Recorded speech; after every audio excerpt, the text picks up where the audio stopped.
Hi friends, welcome to my YouTube channel ABJ education. हम vector chapter में आगे बढ़ चुके थे।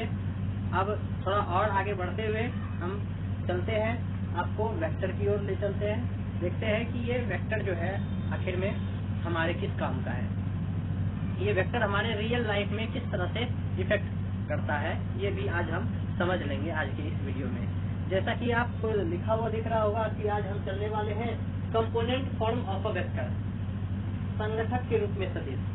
उससे पहले थोड़ा सा एक बार आपको फिर से क्लियर कर दे कि ये वेक्टर क्या है, कि आपको जो है डेफिनेशन से आप जो है ऐसा देख सकते थे वेक्टर और स्केलर में।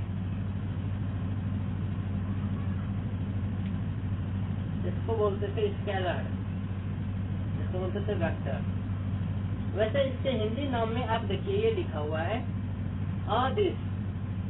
किसी भी वर्ड में अ लग जाने से उसका जो है मीनिंग हो जाता है नहीं, जैसे कि सत्य, तो इसमें आप लगा दीजिए अ तो बनता है असत्य, मतलब हो जाता है झूठ। उसी तरह से ये दिश मतलब हुआ दिशा यानी डायरेक्शन, और अ लगने से हो गया नहीं।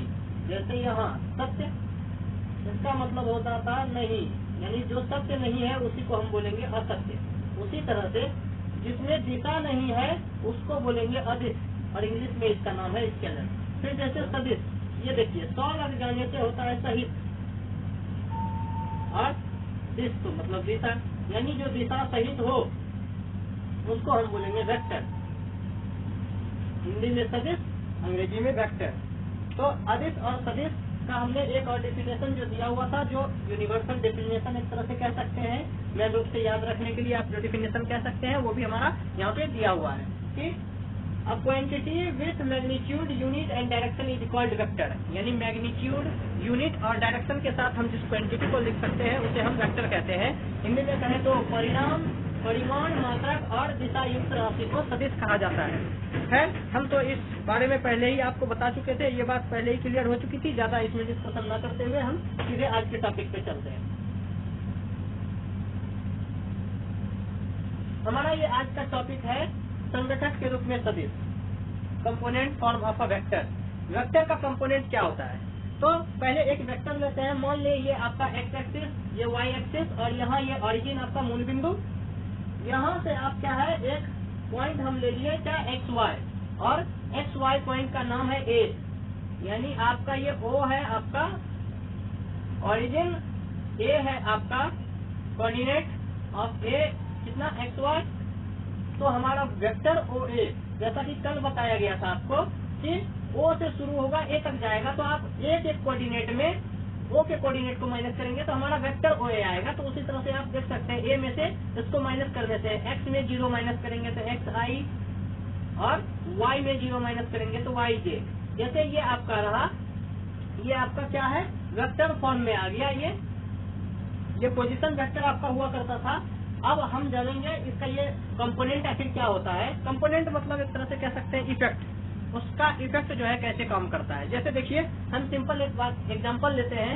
मान लीजिए एक खिलौना है, पहिए वाला खिलौना है, और क्या करता है कोई बच्चा जो है इसे सड़क पर इस खिलौने को यूं रखकर और इसमें एक डोर बांधकर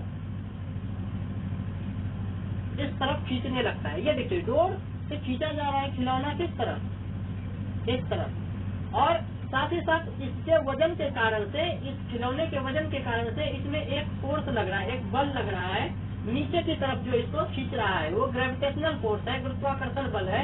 ये गुरुत्वाकर्षण बल ये जो कितना होता है, तो ये जितना इसका वेट है, मान लीजिए मास इसका है m kg इसका मास है, तो इसका जो वेट होता है ये W = mg, जहाँ g आपका जो है एक्सेलरेशन है, एक्सेलरेशन ड्यू टू ग्रेविटी, यानी कि गुरुत्वाकर्षण के कारण जो एक्सेलरेशन होता है, ये 9.8 इसका वैल्यू आप जानते होंगे। ये तो आपका एक फोर्स लग रहा है, एक बल लग रहा है नीचे की तरफ, वो भी गुरुत्वाकर्षण बल इस खिलौने में, यानी एक बल आपका इधर लग रहा है, दूसरा बल बच्चा लगा रहा है इस खिलौने को डोर से खींचने में।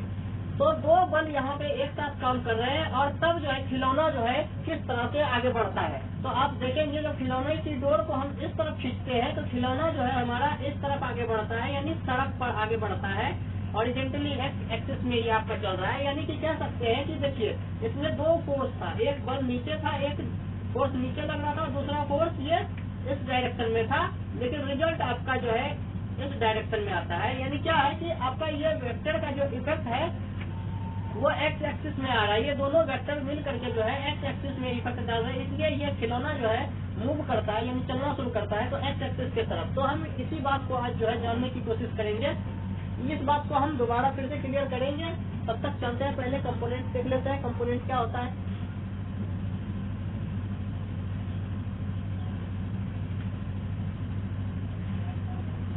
जैसे ये एक वेक्टर आपका था OA वेक्टर यहाँ लिखा हुआ है। मान लेते हैं ये वेक्टर एक्स एक्सिस के साथ एंटी क्लॉकवाइज, ये देखिए एंटी क्लॉकवाइज एंगल फॉर्म कर रहा है थीटा। इस एंगल को हम थीटा मान लेते हैं और क्या करते हैं, ए से एक परपेंडिकुलर जो है एक्स एक्सिस पे, ए से एक लंब जो है AP डाल देते हैं एक्स एक्सिस पे।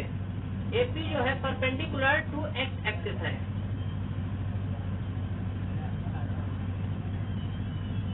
और इसके बाद हम क्या करते हैं, ये ट्रायंगल आप देख पा रहे होंगे। इस ट्रायंगल, इस त्रिभुज में जो है आप जो है जानते होंगे, 10th में पढ़े होंगे कभी ना कभी कि साइन थीटा के लिए आप ये देख सकते हैं, ये 90 डिग्री और 90 डिग्री के सामने ये आपका हाइपोटेनस हो गया, इसको कर्ण कहते हैं हिंदी में। और साथ ही साथ जो है आपका ये थीटा के लिए ये इसके जस्ट सामने वाला ये आपका परपेंडिकुलर हो जाता है और ये नीचे वाला आपका हो जाता है बेस। तो आप जब साइन थीटा इस्तेमाल करेंगे तो आप लिखेंगे साइन थीटा के लिए P/H, जिसमें कि आप P का वैल्यू रखेंगे। P कितना है तो AP, ये AP हमारा है P और हमारा H कितना है तो H है हमारा OA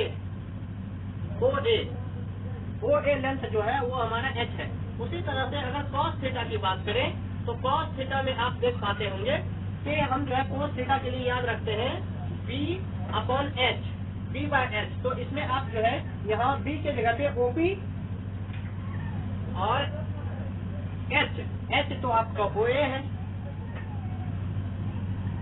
अब देखिए, जैसे ये हमारा एक वेक्टर था, हम इसका मैग्नीट्यूड निकालने का तरीका बता चुके थे कि वेक्टर A का मैग्नीट्यूड आखिर किस तरह से आता है।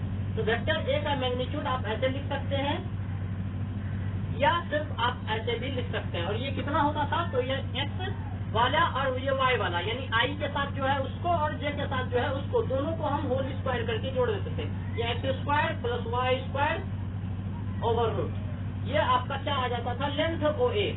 यानी OA का लेंथ आपका कितना आ गया था तो ये आ गया था x² + y², अगर ये पॉइंट आपका XY है तो। अब क्या है, आप यहाँ पर देख सकते हैं कि साइन थीटा हमने लिया हुआ है AP/OP, इसको थोड़ा सा AP/OA, इसको क्या करते हैं, थोड़ा सा क्या है क्रॉस मल्टीप्लाई करते हैं दोनों तरफ से। ये OA साइन थीटा आपका हो जाता है AP। और इस तरफ आप जब देखते हैं तो ये आपका cos थीटा था इतना, इसमें भी क्रॉस मल्टीप्लाई आप करते हैं जब, तो क्रॉस मल्टीप्लाई करने के बाद ये आ जाता है OA cos थीटा = OP।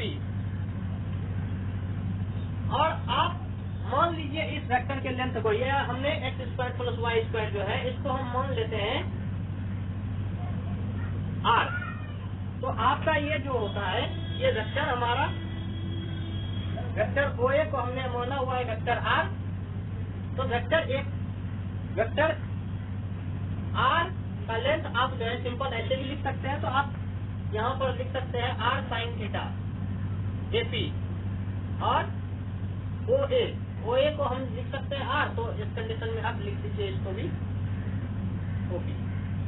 आपका ये जो है AP और OP, ये दोनों का दोनों जब आप यहाँ डाल दीजिएगा तो ये आपका कंपोनेंट फॉर्म में आ जाता है। जरा एक बार देखिए इसको, जब आप कोऑर्डिनेट दिखाते हैं किसी भी पॉइंट का, इस पॉइंट का ये कोऑर्डिनेट x है, x यहाँ XY होने का क्या मतलब है, ये O से P तक हमारा x है और A से P तक हमारा y है, ये लेंथ y होता है और ये x होता है। जब भी आप कोऑर्डिनेट किसी भी पॉइंट का दिखाते हैं तो ऐसे में आप जो है लिखते हैं, ये x कोऑर्डिनेट जो है ओरिजिन से लेकर यानी मूल बिंदु से लेकर पॉइंट P तक यहाँ, और फिर इस पॉइंट P से ये A तक का जो डिस्टेंस होगा ये आपका XY होता है। आप कहीं भी देख सकते हैं कोऑर्डिनेट ज्योमेट्री में ऐसा ही होता है। जैसे आप मान लीजिए कोई पॉइंट 2, 3 है, इसका मतलब ये x से यहाँ 2 तक आया और वापस यहाँ y 3 तक गया, ये आप देख सकते हैं इस तरह का होता है। ऐसा ही यहाँ सेम टू सेम x और y लिया हुआ है। अब है क्या हमने यहाँ ओपी निकाला हुआ है और एपी निकाला हुआ है। आप ओपी और एपी का वैल्यू रख दीजिए। R sine theta AP, AP आपका है कितना तो वाई, और R cos theta OP, OP आपका है एक्स। तो अब जब हम OA को एक्सप्रेस करेंगे, वेक्टर OA को लिखना होगा, तो वेक्टर OA को हम लिख सकते हैं एक्स की जगह आप क्या लिखेंगे, तो एक्स की जगह लिखेंगे R cos theta plus Y की जगह आप क्या लिखेंगे, आर साइन थीटा। आपका आई और जे लगा हुआ है, हम आई और जे भी इसमें लगा देते हैं। ये आपका पूरी तरह से कंपोनेंट फॉर्म में आ गया है हमारा वेक्टर OA।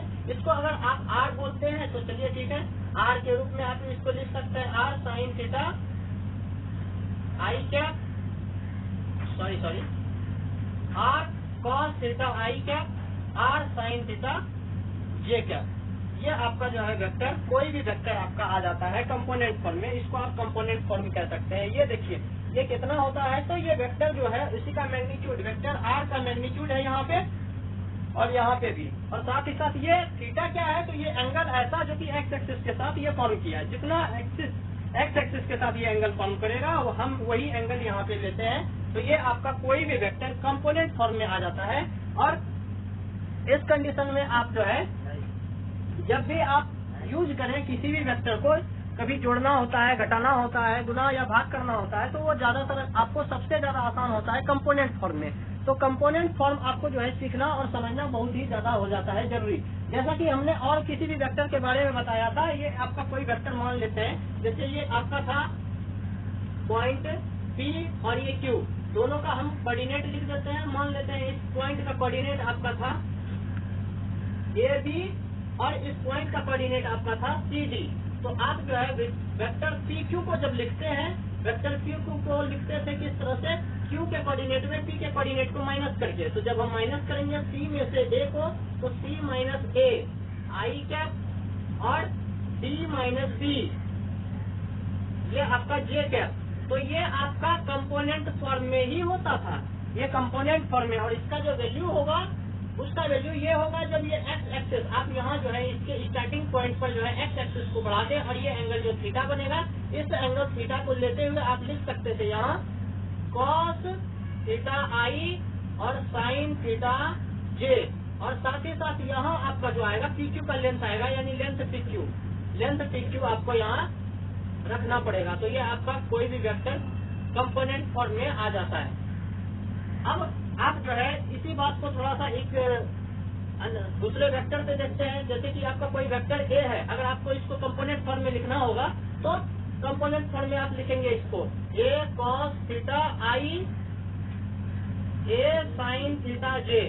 यानी हर वेक्टर आपका कंपोनेंट फॉर्म में जो आता है वो हमेशा क्या है, इस वेक्टर के लेंथ के साथ साथ ये एंगल जो एक्स एक्सिस के साथ, अगर वेक्टर A हमारा यहाँ लिया हुआ है तो इसका कहने का ये मतलब है कि वेक्टर A आपका जो है, ये वेक्टर A आपका जो है ये एक्स एक्सिस के साथ ये थीटा एंगल फॉर्म कर रहा है, वही एंगल थीटा हम यहाँ पे इस्तेमाल करते हैं।